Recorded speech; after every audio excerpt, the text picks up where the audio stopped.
Good morning, everyone. A very warm welcome to today's session. Myself, Namrita from Exen. A brief about Exen is that we were originally established in 1984 as a foundation by the Ministry of Economic Affairs in the Netherlands. The Exen Foundation was tasked with creating an examination for training in the automation and mechanization of administrative information processing, known as AMBI in Dutch. Over the years, this foundation developed into what is now known as Exen. In the past 3 decades, Exen has gone on to create a number of IT standards. The most notable of these include IT Practical Diploma, ITIL, Prince2, and many others. Currently, Exen focuses on responding to market trends with certifications such as artificial intelligence, blockchain, DevOps, Agile Scrum, information security, VeriSM, SIAM, and many others. With me, we have Mr. Rajdeep as our key speaker. With MTech in Applied Electronics from Anna University, he is having around 15 years of corporate experience in primarily the telecom sector. His previous engagement has been with Railtel Corporation of India, Reliance Communication, Ericsson Global, Vodafone Global, and Tata Communications. He specializes in ITIL, ETOM, Six Sigma, ISO 9001 lead auditor, and Agile methodology. He is the founder of Cumansis, which provides a wide variety of service and consulting to help with the challenge of implementing BPM framework and many other areas. Today, we are going to share the digital transformation certification program and we'll discuss the agenda as it shows on the screen now. So, what is National Digital Communication Policy 2018? What is digital transformation? What is Industry 4.0? What is the corporate hierarchy structure for digital transformation implementation? Corporate hierarchy structure job profiles overview. We'll also see the job market forecast, experience level wise, salary slab wise, and also the top 10 corporates in this job market forecast. We'll also see the digital transformation implementation, the roadmap to success, and also the hierarchy structure of various competencies in the digital transformation certification program and the key takeaways. So before I hand over to Rajdeep, I would like to inform that let's make it more interactive session, and we will be more than happy to get questions from you. So please feel free to type your question in the chat box, and we shall address it post the presentation one by one. Over to you, Rajdeep. Thank you, Namrita. Thanks a lot for that warm introduction. Good morning to everyone. The main reason why we thought of having this kind of sessions where the educational institutes across India was primarily the post-COVID scenario. In the post-COVID scenario, many of the conventional jobs that are currently present within the corporates are not going to be there. There is a lot of demand for non-conventional jobs, or more and more demand on something which is related with digital transformation. So the purpose of this this webinar are two and three. So we got requests from many colleges with whom we interact on a daily basis to guide them as to what would be the right sort of training program that they should run for their students.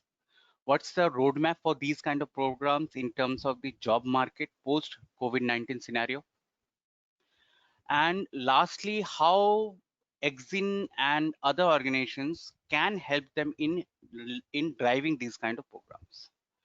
So our main focus in this session primarily would be to understand in the post COVID-19 scenario, whereby most of the conventional jobs are becoming null and void. How can a person or a student can survive in this environment? What are the job roadmap that is available for him? What he should be doing? Now that's very important for the engineering colleges also, because at the end of the day, uh, giving assurance and making them move to a proper path in the professional life is one of the important aspects which all the engineering colleges give a lot of emphasis on. You can understand very simple thing that primarily 3 or 4 years back in India, the Center for Excellence and industry interface, if you see the ratio of these things across engineering colleges were not that much. It was there. Somebody has foresighted that one, and it was there in some of the colleges. But if you see right now, the ratio has increased manifold. One of the important reason for this thing is that industry interaction with the college students is very important for them to understand, to bridge the gap between an educational study lifestyle and the corporate lifestyle. Where we come into the where what would be different for all the viewers here would be they would be able to see what are the new technologies on which they should be working upon, what are the demand around them, what is the roadmap in terms of job market around all these aspects, and what is there in terms of their growth for anybody who goes through these kind of programs, what would be his growth roadmap in the corporates, so that in case if you once you go back to your colleges, once you interact with your students, I believe all of you are having some sort of webinars going on a regular basis now that in a post COVID scenario most of the colleges are in a lockdown scenario, and I find there are many interaction which is going on. Probably you can pass on this message to the students, make them aware of the latest thing around them, make them aware of the job market around them. So this is primarily to give you a vision around how the things would be in next 2 or 3 years in a post-COVID scenario, right? We'll try to make it as interactive as it can be. We'll have a session at the end of the discussion for then. But in the meantime, if anybody wants to ask something, you can put it onto the chat box, and Namrata will have a look onto the questioners within the chat box, and we can discuss right away. So we'll start with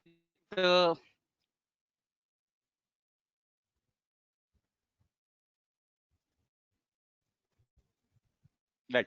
So we'll start with National Digital Transformation Policy.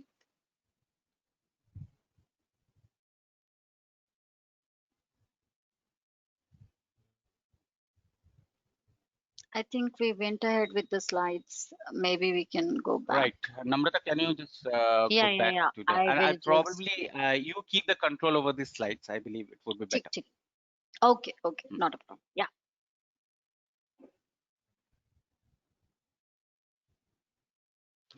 So we are talking about something which is called National Digital Communication Policy.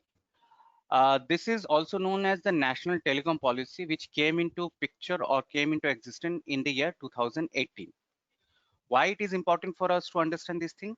Because it ideally set up the roadmap that the corporates would be following, not only in telecom companies, but also in the IT and ITES related companies for the next 5 years.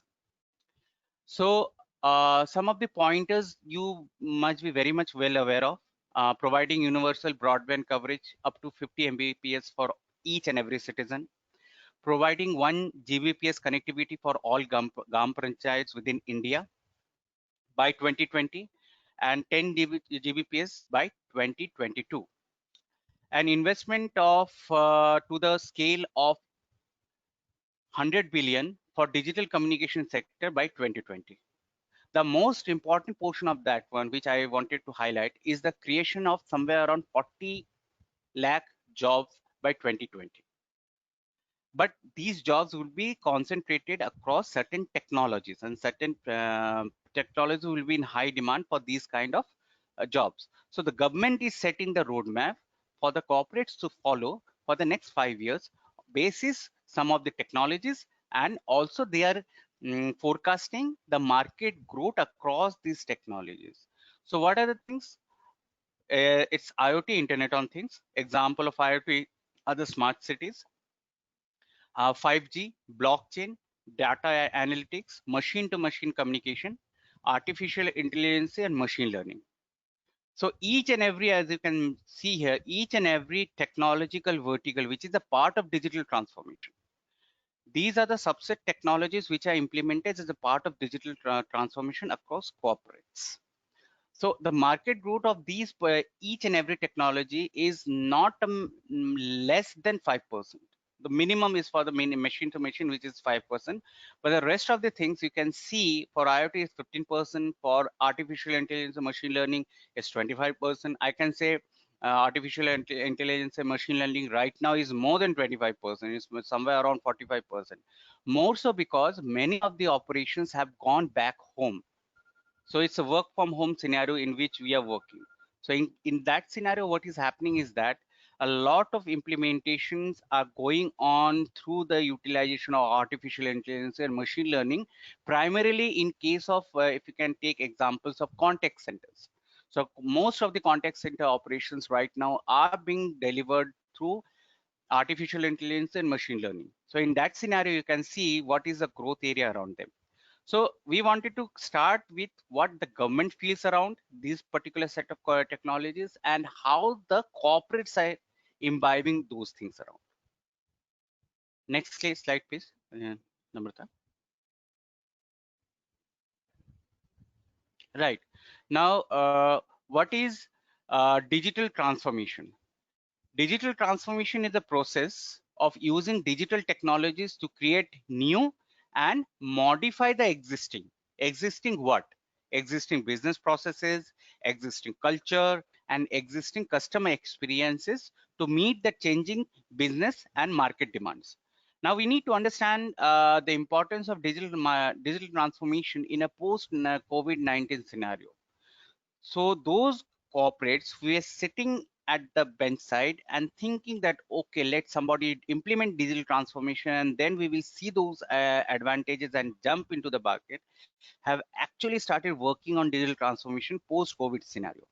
Because the COVID pandemic completely put all the business processes and all the business continuity models complete haywire, right?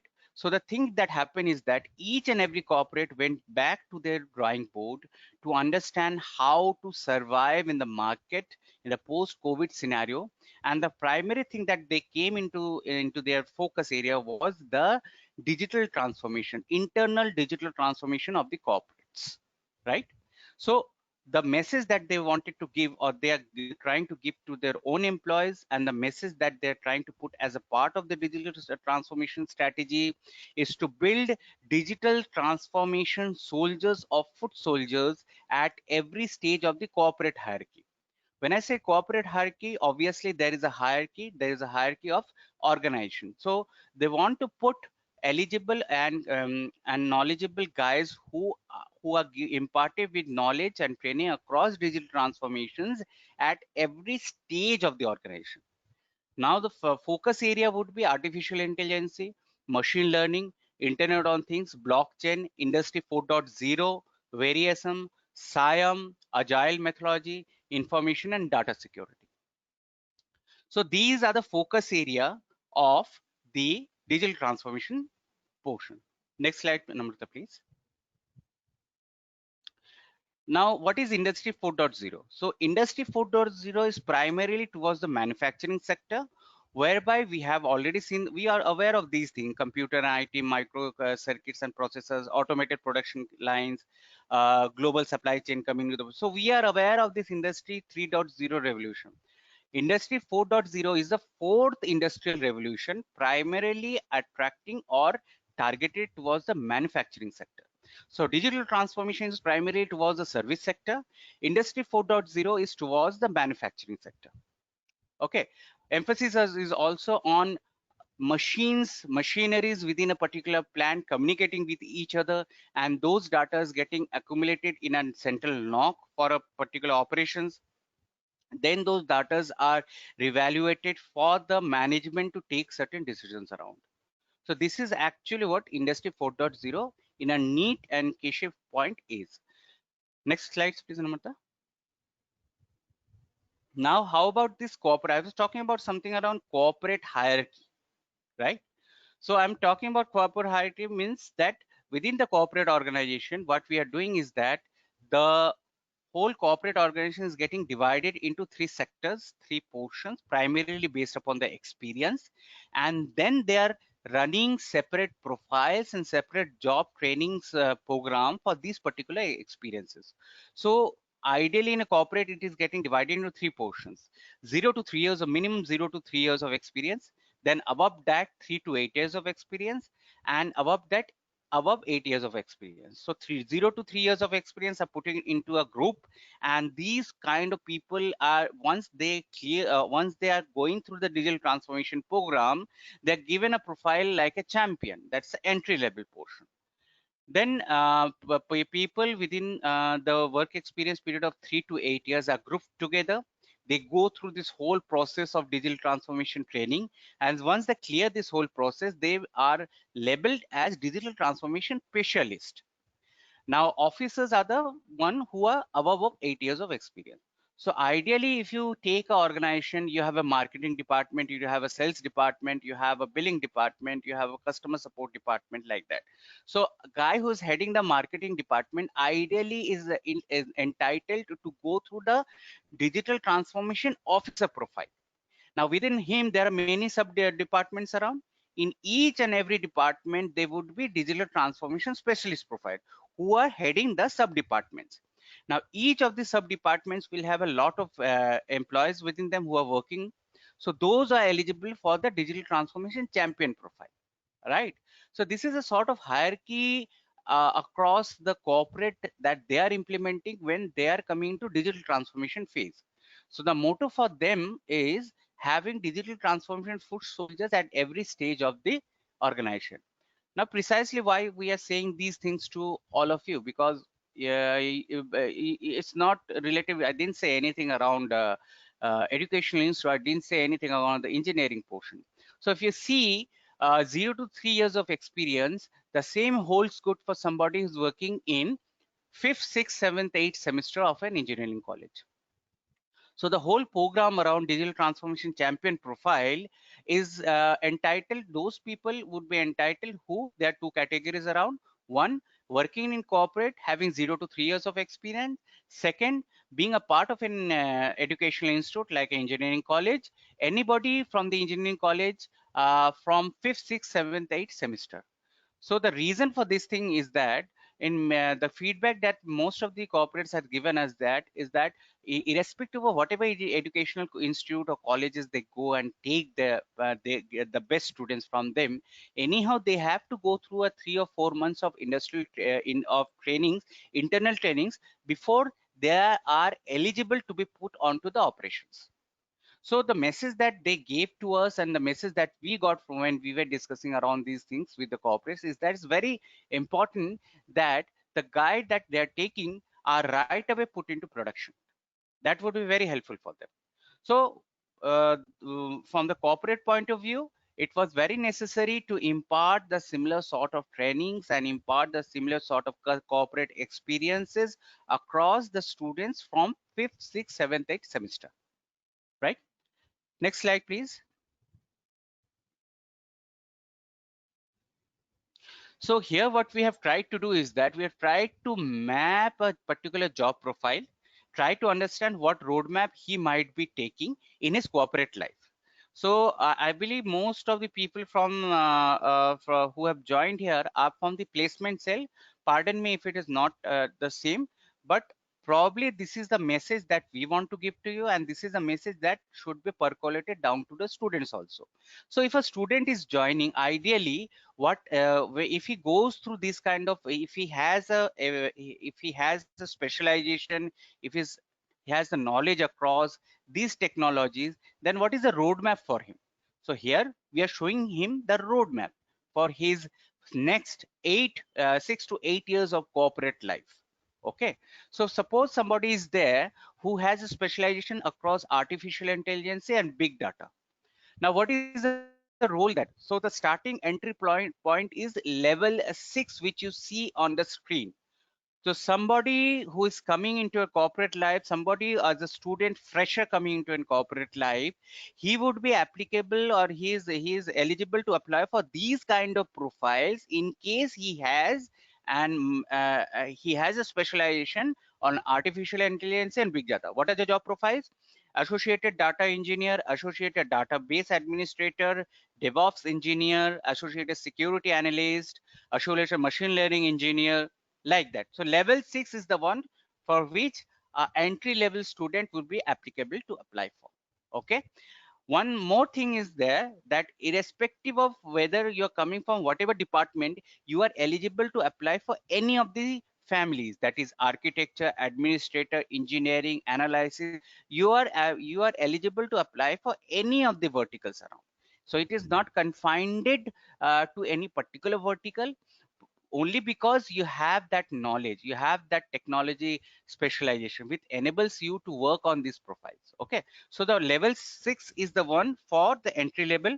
Next, if a guy has joined as a DevOps engineer, associated DevOps engineer, then the next level of promotion is DevOps engineer, and the higher position is senior here senior DevOps engineer. So these is the hierarchy that they are following in case they are joining and corporate with specialization across the technologies that we have mentioned. Right, next slide please, Namrata. Okay, next we wanted to give you an idea about in case the students, engineering students, go through these kind of programs, training programs, then exactly what is there for them, what is the maximum expectation for the next 3 to 4 years in terms of packages. So we will try to concentrate on the average package. So somebody with a specialization on any three of the technologies mentioned at the beginning of the discussion, an average salary that he can draw from the corporate world would be somewhere around 6 to 10. That's the average package that he can get. We're not taking 0 to 3, so you can say that 0 to 10 is the broad landscape of the pay scale. But in case if you are having specialization across minimum 3 of the technologies, you're bound to get a package of somewhere around 6 to 10 lakhs. This is for the engineering fresher students who are going through similar kind of programs, right? Ideally 10 to 15 is not for them. 10 to 15 is ideally for people who have minimum of 3 to 6 years of experience. So whatever is there for the freshers, the broader landscape of this pay scale is from 0 to 10 lakhs, right? Next slide please, Namrata. Here we try to figure out who are the corporates, top 10 corporates who are taking these kind of people having specialization across specific technologies. So we have Accenture, Capgemini, IBM, Mphasis, Dell, Cognizant, Quest, Flipkart, like that. So there are a lot of companies. We have tried to figure out the top 10 corporates around them and the forecast of jobs within those corporates for the next 1 year. This is the forecast for next 1 year, right? Yeah, next slide, Namrata. So exactly how it is going to happen, it's not that uh, with the existing set of things they would be able to gain a foothold in the digital transformation platform. So it's very important for them to have some sort of relevant experience with them, some sort of digital transformation certification program for them to have, that will assure them a roadmap of growth within the corporates, right? Next slide please.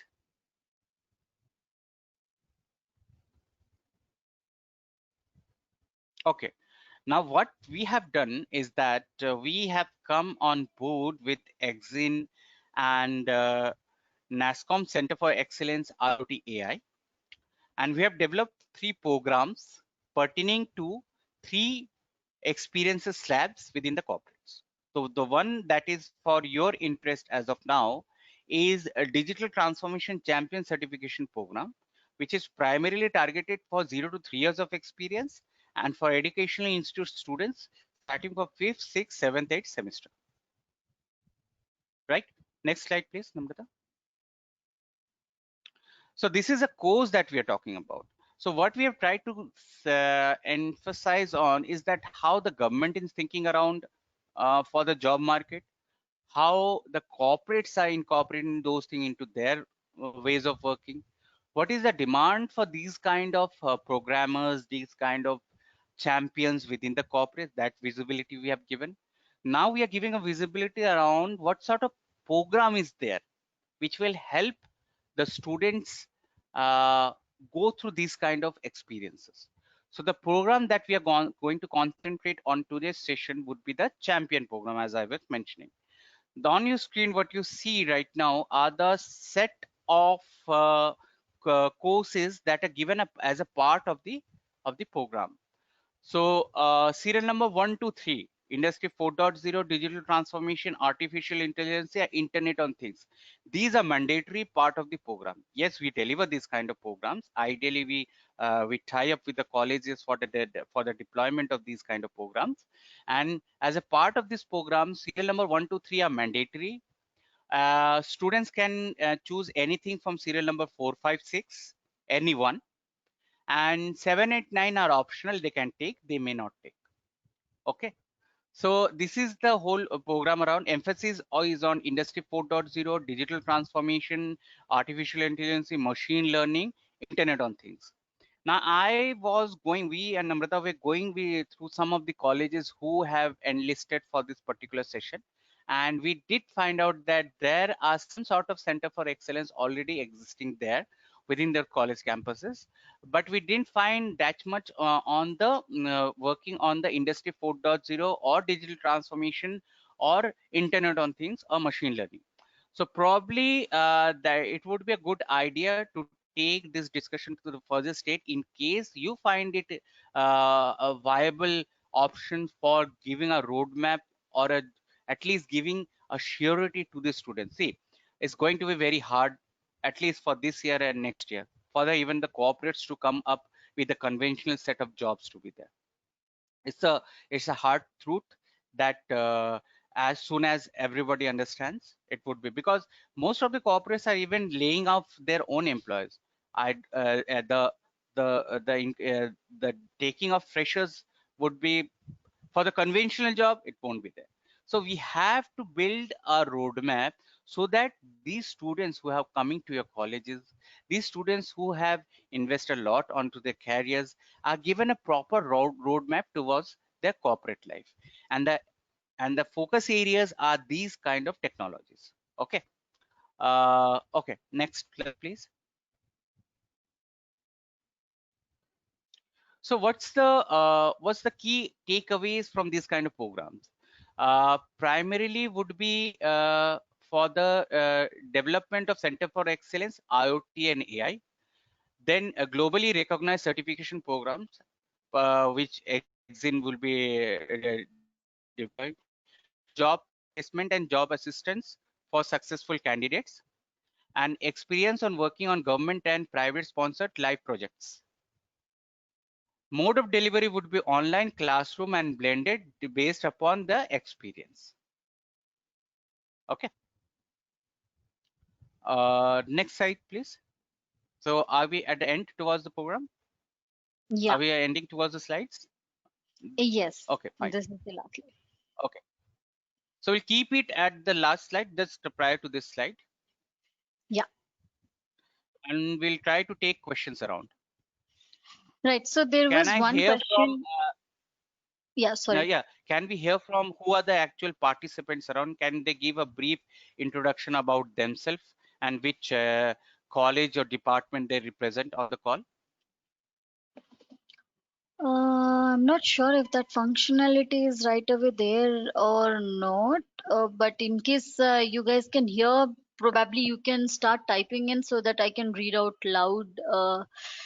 I can read out loud at least on your behalf. Meanwhile, there was a question on do you guys also help in driving recruitments? I think after this particular slide explanation, I think that answers it, but do you want to add some insights if you guys also help in driving the recruitments?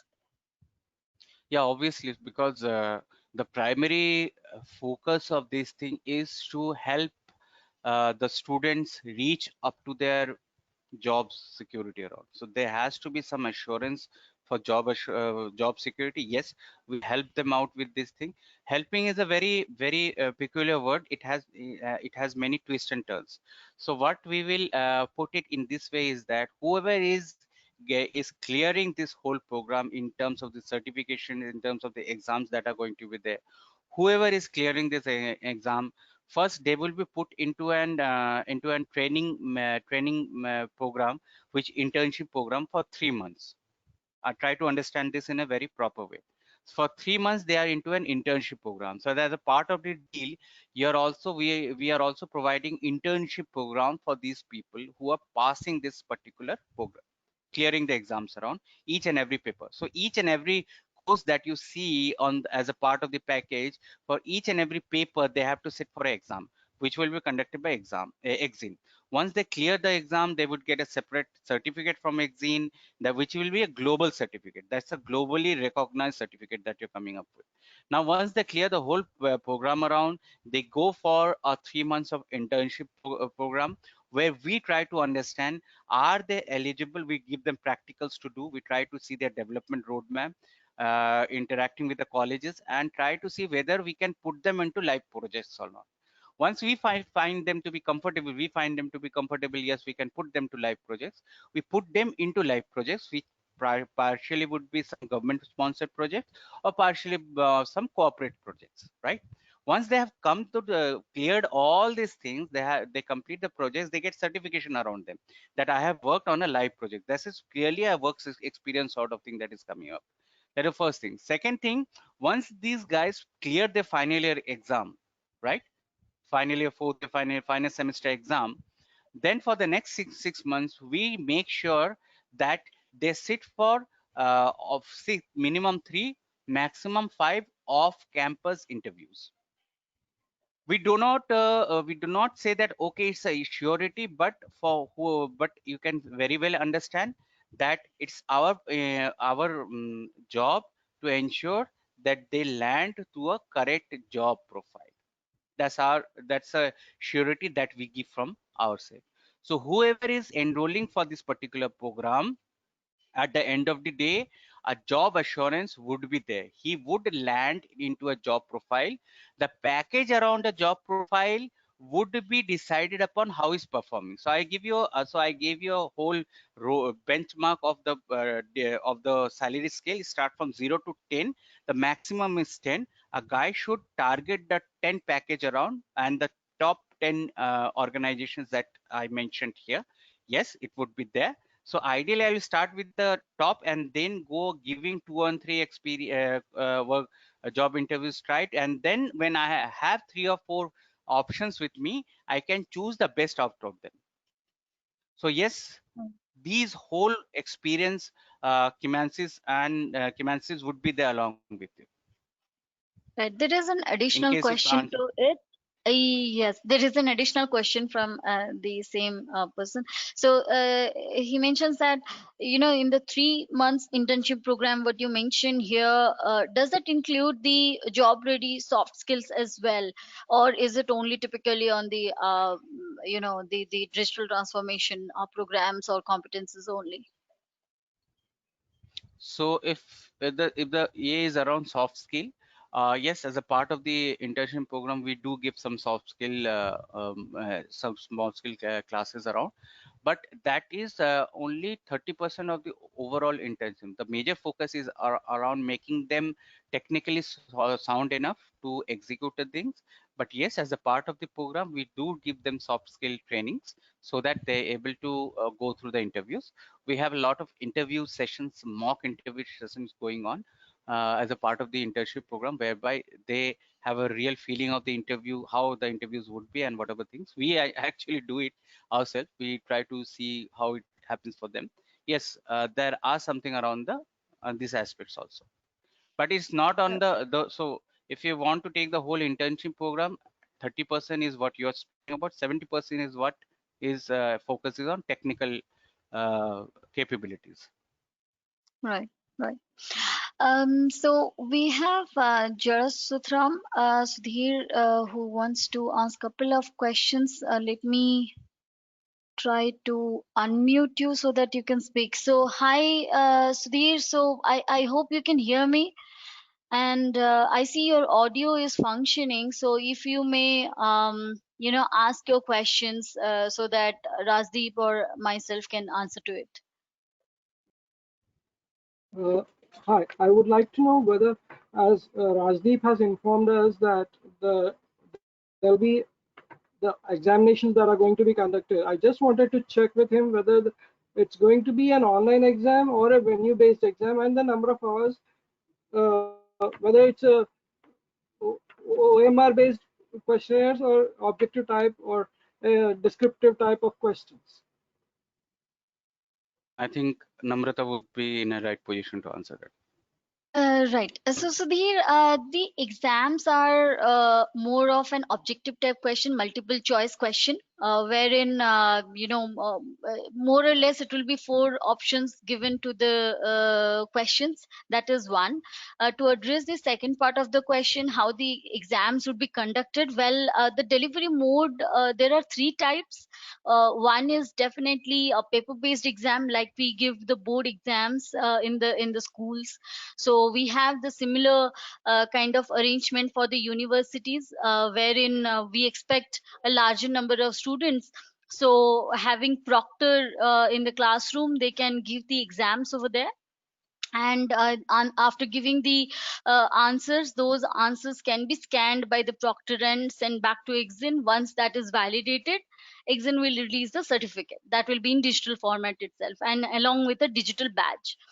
If let's say we have enough systems in place, and we have internet as well, then online exams can also be taken with the same proctoring process. So there will be one proctor who will proctor the exams, and that can be taken in any of the computer labs wherein we have computer and internet systems in place. So I think that answers your thing. Is there any relevant question to this? One more question which I would like to Yeah. ask is, as Rajdeep has mentioned that the course duration or the internship program, the complete duration for this program is around 3 months for the internship program to complete this cycle. So Mhm. suppose the cycle has been completed, or can it be done in a distance mode?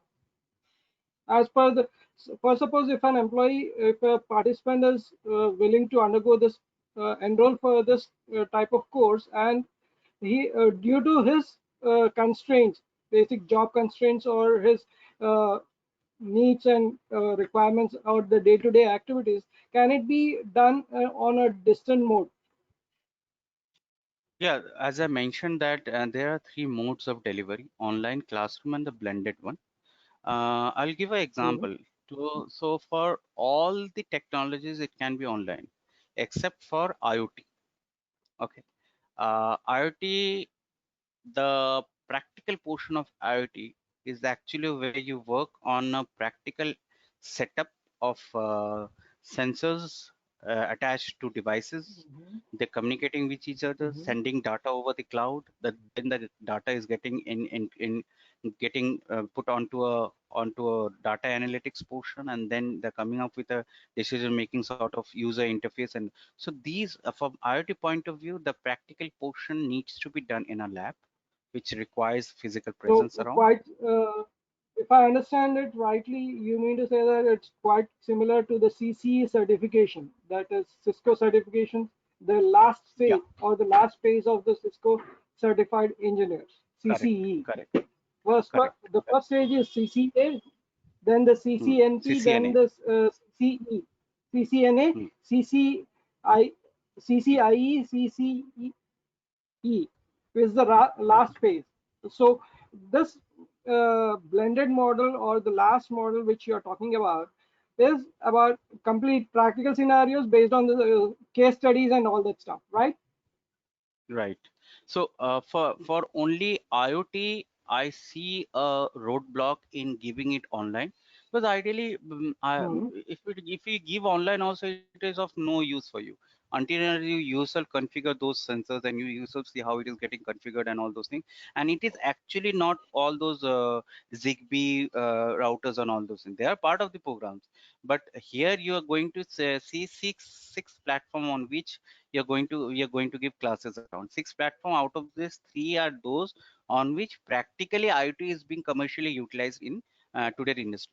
So there are three platforms on which commercially IoT is being deployed across India. Okay, one is Sigfox, one is LoRaWAN, Hmm. and one is NB-IoT.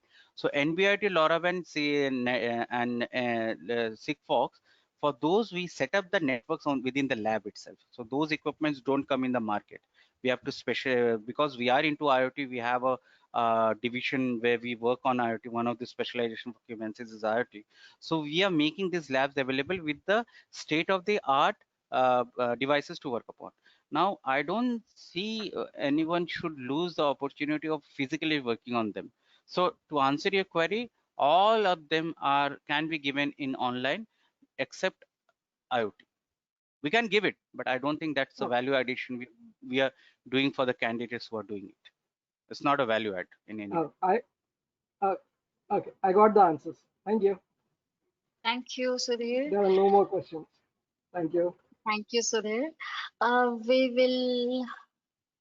will allow Prabhat. I see your audio is also functioning. Let me try to unmute you. Prabhat, can you hear me? And if you can put across your questions as well. Yes. So, thank you, Namrata, and thank you, Mr. Banerjee.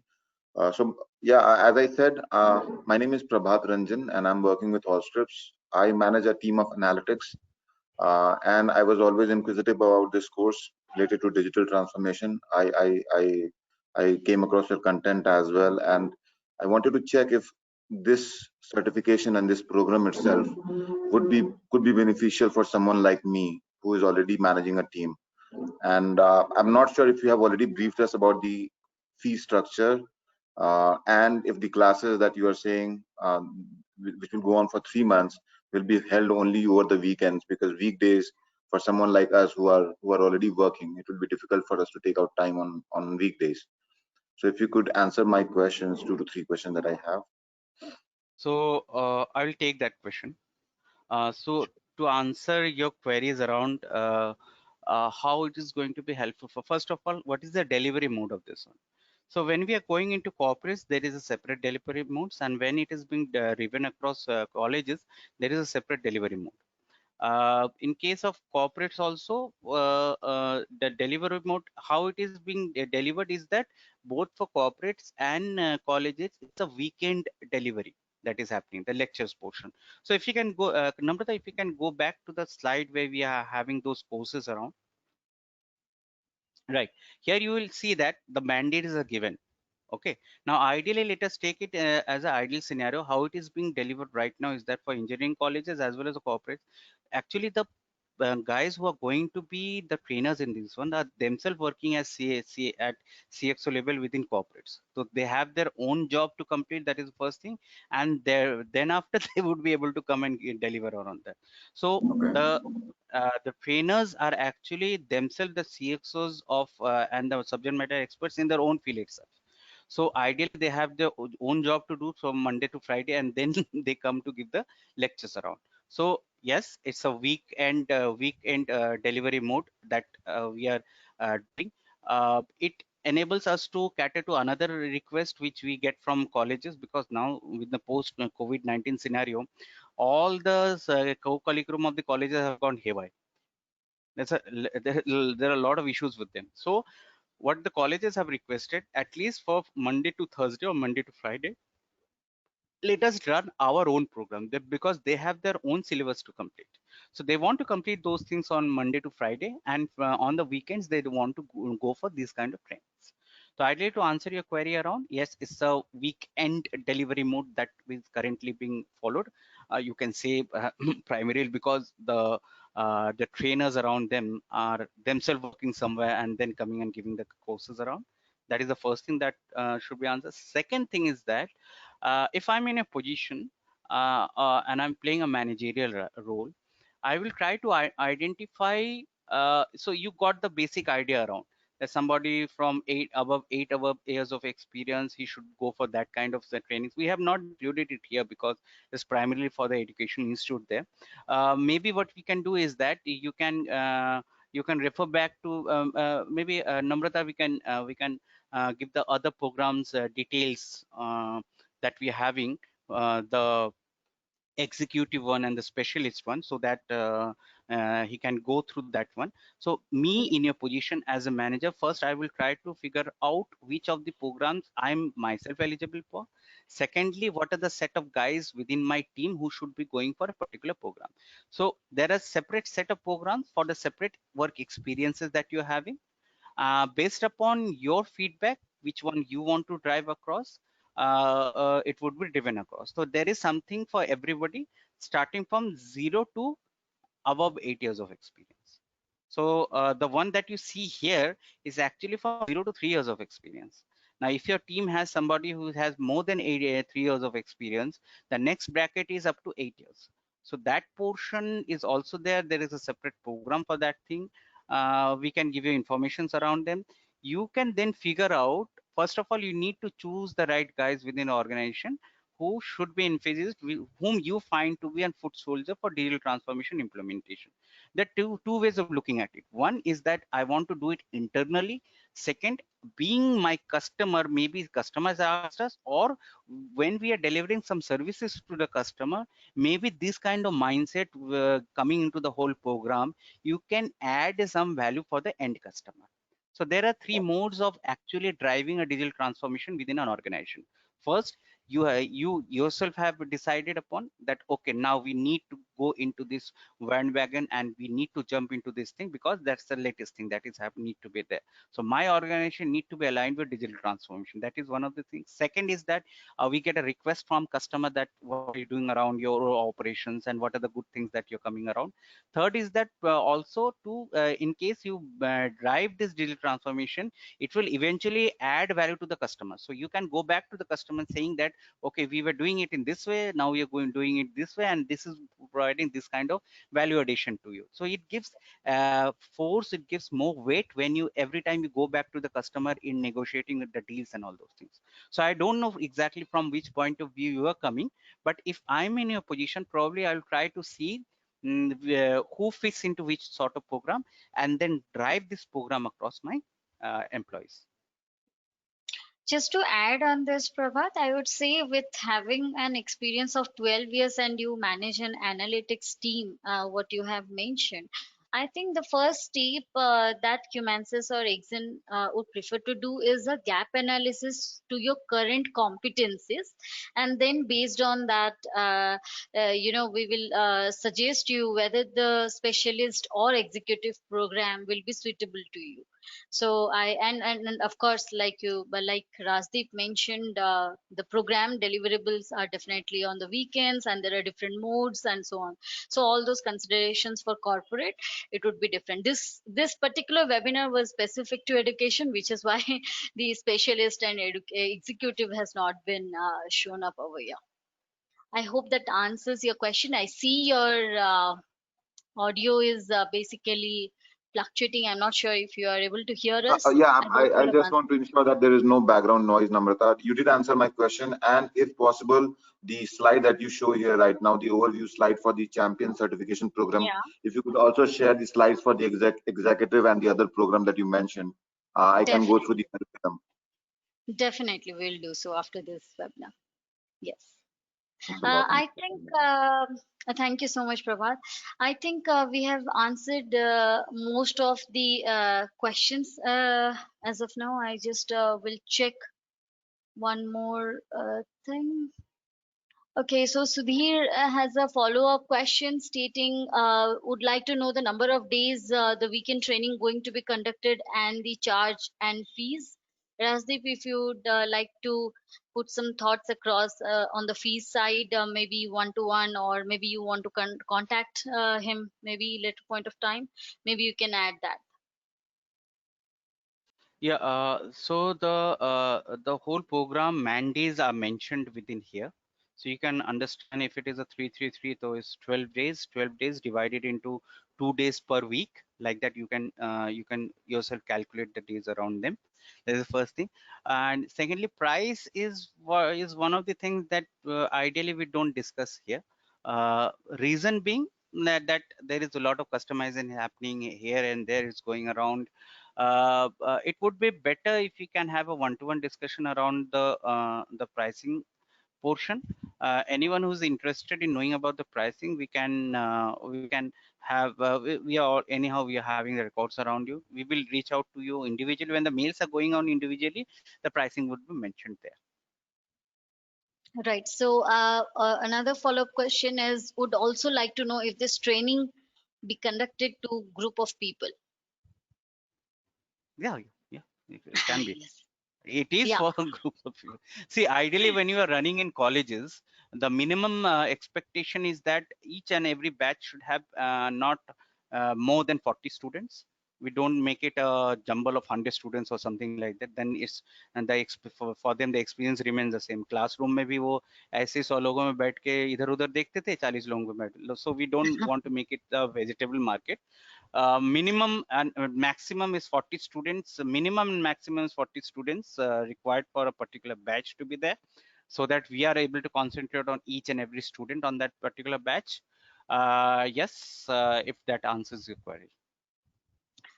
I think I hope we have touched based all the questions and able to answer them. If anything is remaining, please feel free to reach back to us via email or maybe the phone numbers as given on the slide. Also, the webinar link will be shared to you in the email, and probably the fee structure also attached to it. I thank you so much, Rajdeep, for such a wonderful, insightful session.